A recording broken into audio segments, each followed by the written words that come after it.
Taali ja Madise jaoks pidi see Omaani puhkusereis olema meeldejääv, aga et nad puhkuse lõpuks enam sõja tõttu koju ei saa, see ei olnud kindlasti nende plaanides. Kuna Omaan tegelikult ka siiani on ikkagi regiooni kõige turvalisem riik, siis oma turvalisuse pärast ei osanud me küll üldse muretseda.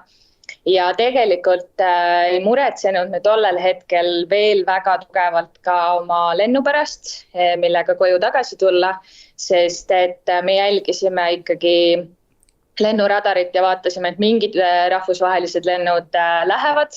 Et ehk on lootust ikkagi meil ka saada, kuni siis eile päeval saime selle sõnumi, et Turkish Airlines on kõik rahvusvahelised lennud kuni 7. märtsini tühistanud. Tühistatud lennu info saamisele järgnes suur teadmatus, kas ja millal saab uue lennu, kuhu nüüd edasi ööbima minna. Me oleme päris mitmes hotellis siin liikunud, eile olime ühes, üleeile olime teises, täna lähme 3. See kõik on oma kuludega. Ma muidugi esimese asjana eile võtsin ühendust ka meie Swedbanki kindlustusega, kes mainis force majeure, ehk siis nad ei kinnitanud, ei lükanud ümber, aga pigem nagu viitasid, et väga kindlustuse poolt abi oodata ei ole. Swedbankilt saime täna pärast lõunal teate, et nad katavad reisimarsruudi muutumisest tingitud reisikava muutuse kulud kuni kindlustuslepingus määratud kindlustussummani. Seda juhul, kui reis algas hiljemalt 28. veebruaril.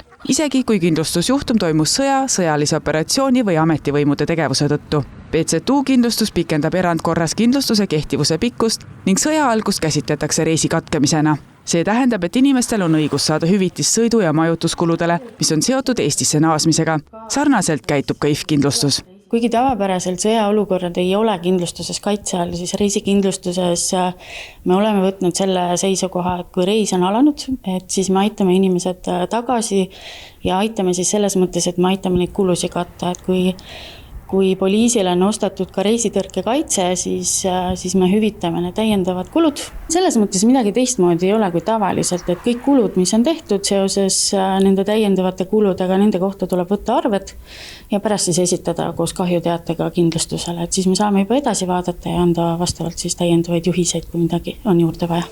Lennufirmad enamasti pakuvad alternatiivset lendu enda poolt, küll aga tuleb turistidel endil maksta näiteks ööbimise ja kõige muu, nagu näiteks toidu eest. Saime ka natukene siin konsulaarabi läbi eestlaste vahenduse, et saime sellise abi konsuliga ühendust ja saime oma viisat pikendada, kuna siin on ka turismiviisa on siis 14 päeva, mis meil oleks täna muidu läbi saanud, et ka näiteks viisapikenduse eest oli siin lähes 100 eurot tarvis maksta.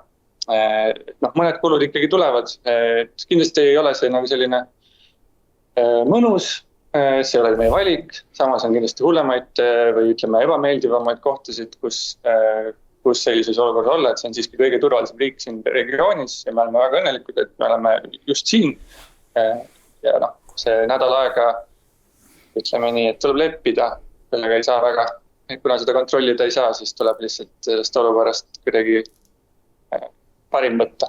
Nii püüavadki Madis ja Taali näiteks hotellis basseini ääres puhata või siiski uues veidi sealset melu nautida, sest Omaanis otseselt sõjategevust ei toimu ning inimesed jätkavad pigem enda tavalise elurutiiniga. Kui Taali ja Madis peavad enda puhkust mitte vabatahtlikult pikendama, siis näiteks Kristiina jõudis enda puhkust nautida vaid paar tundi enne, kui sõda algas. See ärevusfoon ikkagi on korralikult õhus tunda ja ütleme nii, et kui sa oled basseini ääres ja kuuled, kuidas sul sõjalennukid üle pea lendavad ja nüüd, kui meil on täna siis 3. päev, et teades ka, et meie sisuliselt pea kohal ongi siin sadu rakette ja droone hävitatud, et jah, see kindlasti ei ole päris see olukord, et kus tahaks olla, et kui oleks võimalus, et tuleks esimesel võimalusel koju. Eestist on Lähis-Idas umbes 3000 inimest. Õhuruum on kinni ja ei ole mitte ainult Emiraatides, vaid ka on ümber ringi, nii et palun säilitage lihtsalt nii palju kui võimalik selline rahu. Me koordineerime ka Euroopa Liidu teiste liikmesriikidega, et me saaksime oma inimesed seal ühel hetkel välja.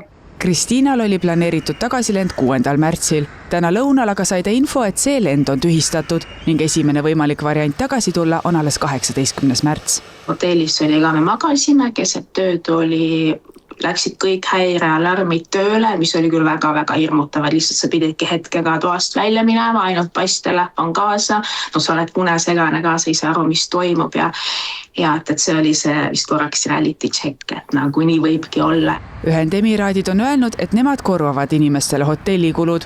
Omanis sellelaadset infot kuulda ei ole olnud. Kõik Lähis-Idas asuvad eestlased püüavad olukorras rahulikku meelt säilitada, informeerivad end avalikes kanalites toimuvast ning loodavad otse loomulikult vaid üht, et saaks kiiresti ja turvaliselt koju tagasi. Tuleb lihtsalt oodata, kuidas see olukord kujuneb ja kas see praegune plaan 8. koju jõuda jääb paika või tuleb midagi paremat või läheb see edasi. See on lihtsalt see, kus me praegu oleme.